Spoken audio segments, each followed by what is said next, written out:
Bonjour à tous, bienvenue si vous nous rejoignez sur France 24. Nouveaux affrontements donc ce mardi matin à Bagdad au sein de la zone verte entre groupes chiites rivaux. Au moins 23 personnes sont mortes et 380 ont été blessées dans ces violences qui interviennent, je vous le disais, après la décision surprise de l'influent imam chiite Moqtada al-Sadr de quitter la vie politique irakienne. Et pendant ce temps, l'impasse politique se poursuit. Depuis les législatives d'octobre 2021, aucun gouvernement n'a pu être formé comme nous le rappelle Armel Chari. À la une également de l'actualité, la contre-offensive de Kiev près de la ville de Kherson dans le sud du pays, tombée aux mains des Russes dès le début de la guerre fin février.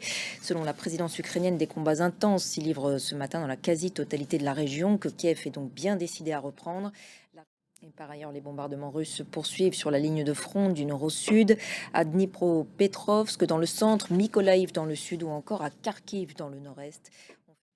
Au Pakistan, maintenant, les secours s'efforcent tant bien que mal de venir en aide aux dizaines de millions de personnes affectées par les pluies diluviennes qui s'abattent sur le pays depuis le mois de juin. Merci beaucoup, Sonia, pour vos précisions depuis Islamabad.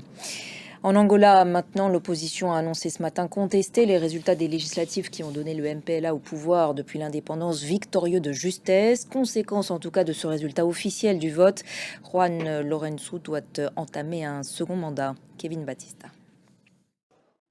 Dans l'actualité en France, maintenant, deuxième et dernière journée de la rencontre des entrepreneurs de France du MEDEF à l'hippodrome de Longchamp à Paris.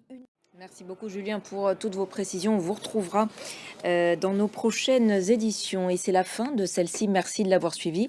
L'actualité continue sur notre antenne. Restez avec nous sur France 24.